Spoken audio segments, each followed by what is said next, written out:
엔진 쪽에 통합적으로 알고 있는 사람들을 찾아야 되는데 그러면 진짜 테크니컬한 몇 명만 남게 되겠죠. 그 몇 명은 그러면 왜 얘기 안 해주는데 가속 페달 밟으세요. 그러면 이렇게 휙 올라가죠. 그러면 엔진 이제 붕 엔진이 이렇게 붕 올라오고 브레이크 페달 한번 밟아보세요. 훅 밟으면 이렇게 올라오고 그죠? 보이시죠? 이거는 브레이크 페달, 이거는 가속 페달 인정하시죠? 왜 이게 제가 욕먹을 줄 알면서도 이렇게 사고 당하신 분들 가슴이 아플 텐데도 불구하고 이렇게 말씀을 드리냐면요. 그래도 엔지니어 양심이 있지. 사실 이거 급발진에 대한 방송을 할까 말까 했는데 댓글이 진짜 많이 왔었어요. 근데 특히 그 명장님 방송을 제가 커멘트를 한 이후에 엔지니어들은 왜 그동안 아무 말을 안 했냐. 포인트가 좀 바뀌어서 그럼 왜 GDI 엔진에 대해서는 한 말도 못하냐. 왜 급발진에 대해서는 한마디도 못하냐. GDI 엔진은 참고로 생방송에서 몇 시간을 얘기를 해드렸고요. 그거는 뭐 급발진은 얘기를 할까 말까 했는데 이거는 급발진은요 그 사고를 당한 가족들이 있잖아. 그래서 이게 우리 가족이라면 제가 어떤 분이 얘기하는 거에 대해서 화가 날 수밖에 없잖아. 그래서 급발진은 가급적이면 안 건드리고 가려고 했는데 채널을 듣다 보니까 급발진에 대해서 말씀을 드려야 될 것 같은 생각이 들어가지고 오늘 왔어요. 엔지니어의 얘기를 듣고 싶다고 하니까 엔지니어가 하는 채널들이 많지 없잖아요. 그죠?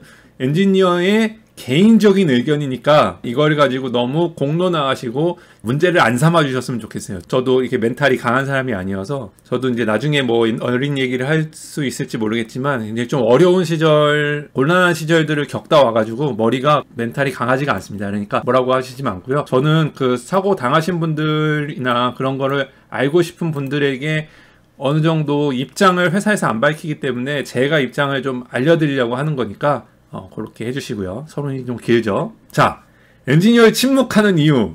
엔지니어들이 아는 게 많지 않다. 이게 뭔 얘기냐, 뭔 개소리냐. 박병희 명장님의 영상에다가 코멘트 달면서 박사는 몇 명이고 얼마나 엔지니어들이 많은지 아냐 라고 얘기해놓고 이건 또 뭔 개소리냐. 이 뭔 개소리야!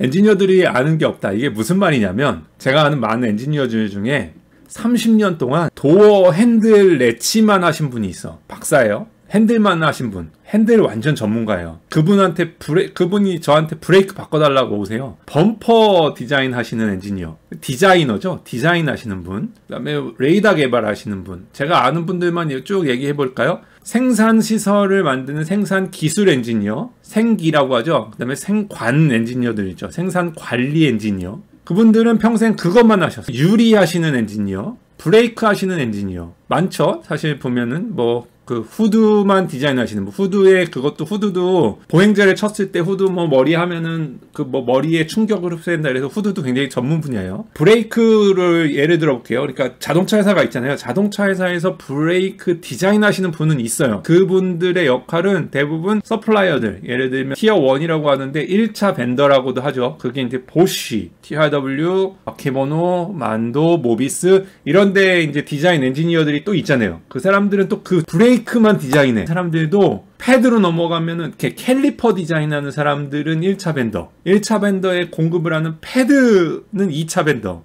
그럼 브레이크 패드를 가공하는 분들은 캘리퍼에 대해서 아느냐? 어느 정도는 알지만 그 디자인을 해본 적이 없기 때문에 단계가 많이 달라요. 그래서 엔지니어들이 아는 게 많다고도 하지만 또 아는 게 많이 없는 거가 현실이에요. 그럼 통합 품질 관리는 누가 해요? 품질 관리가 있고 엔지니어링 쪽에서 크로스 펑셔널리티로 체크하시는 분이 또 있어야 돼요. 그럼 여기에서 이제 뭐가 필요하냐면 이렇게 이걸 사일로라고 해요. 예를 들면은 범퍼를 하는 분이 있고 범퍼에다가 레이더를 붙여야 되는 팀이 있어. 그럼 이 둘의 합력을 해주는 사람이 있어야 되죠. 그다음에 레이더나 카메라가 그 시그널을 어디다 주냐면 브레이크 그 EBCM이라는 ABS 모듈에다가 시그널을 줘야 되는데 그 시그널을 받아먹는 애들은 또 브레이크 팀이란 말이야. 그러면 이런 애들 여러 복잡해. 예를 들어서 스마트 크루즈라고 하죠. 스마트 크루즈 컨트롤이라고 하는 거. 크루즈 컨트롤을 키면은 누가 그 시그널을 받아줘야 되냐면은요. 레이더가 신호를 줘야 되고 카메라가 신호를 줘야 되고 HMI라고 하는 인터페이스가 신호를 통신을 해줘야 되고 얘에서 나오는 출력 관리를 엔진이 해줘야 돼요. 그러니까 엔진 컨트롤 뭐 유닛, 트랜스미션 컨트롤 유닛, 브레이크 컨트롤 유닛, 센서 모듈 컨트롤 유닛 뭐 이런 것들이 다 받아줘야 되잖아. 그러니까 한 놈만 전공한 사람들이 이렇게 많으면은 차가 산으로 가니까 요거를 통합해주는 통합 인티그레이션 엔지니어들이 또 있어요. 자동차 회사에 뭐 엔지니어가 왜 3만 명, 6만 명, 뭐 다 합치면 뭐 30만 명 막 이렇게 얘기하는 이유가 이 많은 거야. 인티그레이션 하는 엔지니어도 있어. 그런데 이제 급발진이라고 이제 다시 주제에 넘어가면 급발진으로 넘어가면 급발진과 관련된 부품을 따져봅시다. 그러면 엔진이 있겠죠. 엔진, 그 다음에 거기 엔진에 인풋을 주는 가속 페달, 브레이크 페달, 엔진에다가 그 컨트롤을 해주는 컨트롤 유닛인 ECU, TCU 뭐 이런 것들이 있겠죠. 브레이크가 연결됐으니까 브레이크에 관련된 트로틀 센서 뭐 얘기하셨네. 그들을 제어하는 이제 센서 유닛 그런 것들이 이제 다 있어야 되겠죠. 그거를 다 아는 사람은 거기에 이제 세이프티 쪽으로 넘어가면 펑셔널 세이프티라고 해가지고 한 단계 더 위에 엔지니어들이 있어요. 그 위에 엔지니어들은 펑셔널 세이프티 엔지니어들은 연봉도 굉장히 높고요. 그런 분들이 없는 건 아니에요. 그런데 손에 꼽아 통틀어서 몇 명 이렇게 돼요. 저도 우리 회사에서 통틀어서 4명 중에 1명이에요. 뭐 이제 어떤 분야인지는 말씀 못 드리겠지만 어떤 거를 하는데 4명 중에 1명이야. 그러면 급발진에 대해서 얘기를 해주려면 그거를 다 아우러서 알고 있는 엔지니어 10명도 안 되는 엔지니어 중에 1명이 얘기를 해줘야 돼. 10명도 안 돼. 그걸 다 알 수 있는 엔지니어가. 그러니까 엔지니어들, 모든 엔지니어, 왜 6만 명이니 30만 명이니 있는데 왜 다 조용하고 있느냐? 확실하지 않거든. 이런 거 같은데 라고 얘기를 하지만 확실하지 않거든. 왜냐면 내가 그쪽 분야를 일을 안 하거든요. 엔진만 해도요, 엔지니어가 수천 명이에요. 예를 들면은, 그러니까 시동 관련된 엔지니어들, 캘리브레이션 엔지니어들, 점화 시기 보는 엔지니어들, 크랭크 축 쪽의 엔지니어들, 진동 엔지니어들, 그 다음에 소프트웨어 엔지니어, 그죠? 소프트웨어 알고 뭐 통합, 그죠? 인티그레이션이 통합. 인티그레이션은 많은데 인티그레이션들도 또 분야별로 다르니까. 그러니까 엔지니어들이 많긴 하지만 그렇게 많이 있는 게 아니야. 엔진 쪽에 통합적으로 알고 있는 사람들을 찾아야 되는데 그러면 진짜 테크니컬한 몇 명만 남게 되겠죠. 그 몇 명은 그러면 왜 얘기 안 해주는데? 그러면 최소한 한 회사에서 한 10명은 있잖아. 그러면은 현대도 있고 GM도 있고 삼성도 있고 그러면은 최소 그래도 한 30명 정도 되지 않아? 30명 중에 누구는 얘기해 줬어야 되는 거 아니야? 라고 얘기하면 다음 포인트가 나옵니다. 이게 이제 딸린 식구가 몇 명인데 이게 문제가 되는 거죠. 이제 유튜브에서는 이렇게 댓글 달 수 있어요. 키보드로는 이렇게 달 수 있어요. 그래도 엔지니어 양심이 있지. 그런 거 한번 뭐 제대로 속 시원하게 못 얘기해줘? 라고 얘기들을 하겠죠. 그런데 입장을 바꿔놓고 생각해봐요. 내가 가장이야. 내 딸과 있고 내가 아들이 있어. 내가 애들 먹여 살려야 돼. 내가 당장 회사를 못 나가게 되면 어떻게 할 거예요? 이게 그렇게 쉬운 문제가 아니야. 키보드로 단순하게 비겁합니다라고 욕을 하실 문제가 아니야. 왜냐면 당장 먹고 사는데 이거를 공개적으로 언론에 나와가지고 우리 회사는 이런 센서가 문제여서 이런 개발이 문제여서 이런 문제가 생겼습니다 라고 얘기를 해줄 수 있는 사람이 과연 있을까요? 거의 없죠. 정말 그게 말이 안 되죠. 한 가지 예를 들어줄까요? 이분 누구신지 아시나요? 이분이 대한항공의 내부 고발? 그거 하셨던 분이시죠? 내부 고발했어. 그러면 이분은 그나마 언론에 나와서 보호를 받고 월급을 누가 뭐 이렇게 이분 다시 취직하셨나요? 어디에? 다시 그쪽에 대한항공 다시 못 들어갔을 거잖아요. 그죠? 제 얘기는 딸린 식구가 있는데 과연 저분도 과연 저렇게 내부 고발을 해서 언론에 나오지도 않아요. 언론에 사장되잖아. 저분은 언론에서 띄워주기라도 했지. 그래서 뭐 어디에서 회사에서 데려다가 다시 취직을 할 수도 있지만 대부분의 엔지니어들, 그러니까 여태까지 내부 고발을 한 사람이 한 명도 없었을 것 같아요? 절대 아니에요. 이런 분들 많이 있었어요. 양심 있는 분들 기억나세요? 이런 분들 많았어요. 이거 이제 언론에 나온 것만 몇 명이지 사실 많았어요. 근데 저의 포인트는 뭐냐면 아는 게 있냐 이거지. 내부 고발이라고 하기에도 그런데 내부 고발 할 것 자체도 없어. 저조차도요 급발진에 대해서 이런 거 아닐까라고 얘기할 뿐 그런 거를 내부 고발할 수 있는 당사자도 사실 많지 않다. 그러면 여기에서 질문이 하나 나오는 거지. 그럼 미생 너 이거 아무것도 모르고선 지금 방송 킨 거야? 이렇게 얘기하면 안 되니까 제가 조금 아는 거는 얘기해드리지, 그지? 제가 얘기를 안 해드리면 또 속상하실 거 아니야. 그래서 제가 아는 범위 내에서 저도 이쪽 분야에서 한 20년 먹었거든요. 콩밥은 아니지만 밥을 얘기하니까 FM이면 그 피마라고 하는데 저쪽 그 폴트 트리를 만들어요. 급발진이 만들어지는 거에 대한 가능성 있는 것들을 쫙 나열을 하죠. 예를 들어서 페달, 뭐 악셀 페달, 브레이크 페달, 뭐 흡기 센서, 뭐 박명장님이 지적하신 ECU, 그것도 하나의 이유가 될 수 있어요. 근데 그것만이 아니야. 되게 많아, 그죠? ECU 다 쭉 나열해. 모듈을 쭉 나열해. 그 다음에 가속 페달에 대한 이제 조건을 나열하는 거야. 요거를 그림을 그려드릴게요. 피마가 뭔지. 급발진. 그 급발진 트리를 만들어. 자동차 회사에서는 이렇게 분석을 해요. 급발진 트리를 만들어. 그럼 여기에 이제 가속 페달이 있을 수 있어요. 그죠? 가속 페달. 그다음에 브레이크 페달. 우리가 한번 세이프티 엔지니어가 돼보는 거야. 브레이크 페달. 그다음에 명장님이 이거가 원인이야라고 딱 집어가지고 얘기하신 ECU. 이거는 여러 이유 중에 하나일 수 있어요. 물론 이것도 이유가 될 수 있어. 그다음에 센서들의 뭐 에어플로우 센서 뭐 이렇게 쭉 있잖아, 그죠?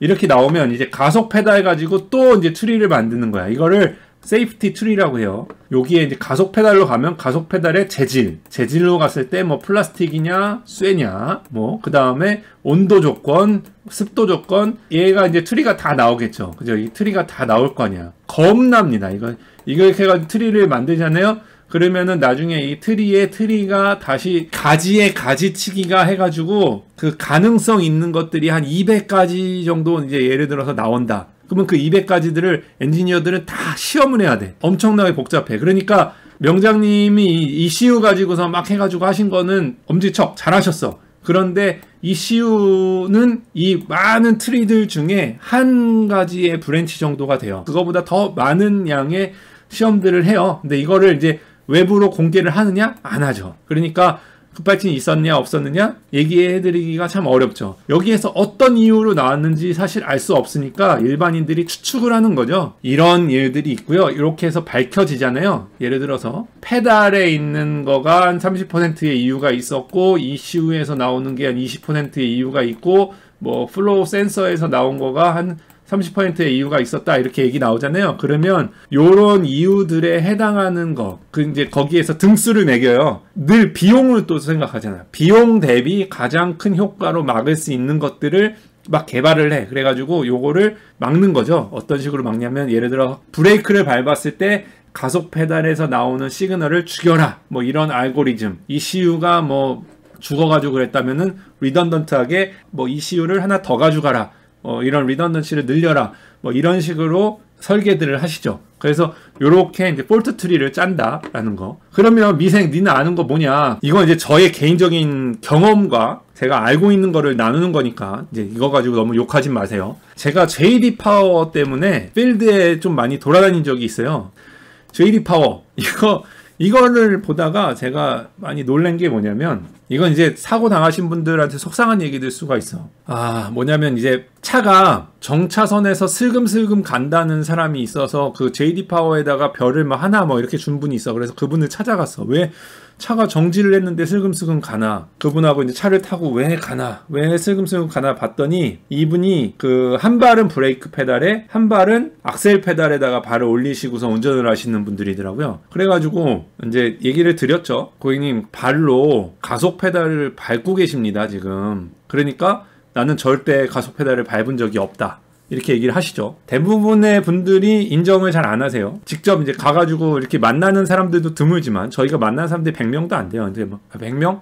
지역별로 하니까 뭐 얘 다 모이면 뭐 1000명 정도 되려나? 만나가지고 그 엔지니어가 옆에 타가지고 지적을 해줌에도 불구하고 내가 가속 페달을 밟은 적이 없다라고들 분명 얘기하세요. 이제 거기에다가 이제 그 OBD라고 하죠. 캔 포트를 껴가지고 컴퓨터 화면을 딱 띄워놓고 자, 그러면 정차하시고요. 파킹에다 놓으시고 가속 페달 한번 밟아보세요. 그러면 그래프가 가속 페달 밟으세요. 그러면 이렇게 휙 올라가죠. 그러면 엔진이 이렇게 부웅 올라오고 가속 페달 밟으셨죠. 이제 브레이크 페달 한번 밟아보세요. 그러면 브레이크 페달 후 밟으면 이렇게 올라오고 그죠? 보이시죠? 그러면 이거는 브레이크 페달, 이거는 가속 페달 인정하시죠? 이제 얘기하면 인정해요. 그러면 오케이 이제 그러면 아까 전 같이 다시 한번 운전을 해보시죠. 그리고 교차로에 가보시죠. 그러면 교차로에 가가지고 섰는데 차가 질질질질 가서 보니까 브레이크 페달은 이렇게 밟았는데 가속 페달도 이렇게 밟으셨어. 그러고선 안 밟으셨어.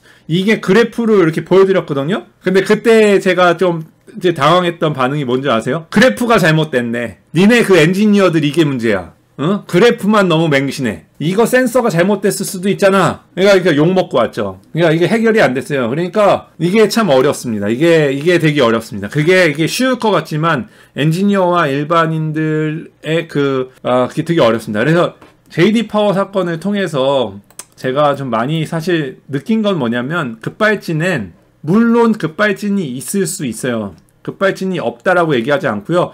한국에 나온 많은 영상들을 보면 브레이크를 밟고 있는 브레이크 등이 들어와 있는 상태에서 급발진이 나는 것들도 찍힌 걸 많이 봤어요. 그런데 브레이크가 아니고 페달을 잘못 밟아서 난 사건들도 있다는 거. 제가 예상하는, 이게 욕먹을 말이긴 하지만 제 예상은 95대 5 정도? 5 정도는 진짜 급발진일 가능성이 있고요. 95는요. 가속 페달을 밟으셨을 가능성이요. 솔직히 말해서 있습니다. 이게 왜 이게 제가 욕먹을 줄 알면서도 이렇게 왜 사고 당하신 분들 가슴이 아플 텐데도 불구하고 이렇게 말씀을 드리냐면요. 자동차에는 솔직히 말해서 요 EDR이라는 장치가 들어져 있어요. EDR이 뭔지 혹시 아시나요? 예, EDR이요. 그 사고 기록 장치, 예, 뭐 그런 겁니다. 그러니까 에어백 모듈, 에어백 컨트롤 모듈 같은 데 안에 들어있어요. 그래서 충격파가 들어와가지고 에어백이 터지면 그 에어백이 터지기 몇 초 전에 데이터를 세이브를 해놓는 겁니다. 그래서 블랙박스 같은 역할을 하는 겁니다. 이거를 한국에서는 제조사만 갖고 있고 공개를 안 해가지고 문제가 됐었는데 이거는 미국에서는 다 공개를 해야 돼요. 그 사건이 나면, 예를 들어 급발진이라고 사건이 나면은 정부가 다 들여다볼 수가 있어요. 그래서 들여다보면 분명하게 나오죠. 그래서 이제 EDR 장치를 들여다보니까 어떤 것들이 나오느냐, 어떤 사건이 나면 이 사람이 브레이크를 밟고 있었는지 가속 페달을 밟고 있었는지 그런 것들을 이제 알게 되고, 그 다음에 라디오가 켜져 있었는지 여러 가지 시그널들이 있어요. 뭐 센서는 어떻게 작동하고 있었는지, 그 당시에 엔진 RPM은 얼마였는지 그런 것들이 다 있어요. 아까 누가 급발진이 나면 두 발을 다 떼는 게 정답이다라고 얘기를 하잖아요. 그거 되게 좋은 얘기예요. 왜냐면 사실은 아까 제가 95대 5라고 얘기했지만 EDR을 들여다보면 저는 EDR 팀이 아니에요. 그런데 이제 나중에 미국 정보 얘기를 해드리겠지만 미국 정보국에서 들여다봤더니 급발진이라고 인정할 만한 케이스를 하나도 못 찾았어요. 그러니까 99대 1도 아니고요. 100대 0으로 나왔어요. 저는 지금 EDR 팀이 아니기 때문에 그 안에 있는 정보를 여기 유튜브에서 공개를 해드릴 수가 없잖아요. 설사 제가 이걸 안다 그래도 공개를 할 수가 없죠. 공개를 할 수 없지만 보면은 굉장히 시스템 에러로 인해서 문제가 생긴 소지는 그렇게 많진 않다. 일단 거긴 넘어가고. 근데 문제가 진짜 없는 거냐? 그건 또 다른 얘기예요. 그죠? 문제가 진짜 없냐? 문제가 있죠. 있을 수 있죠. 근데 그 얘기는 조금 이따가 하고.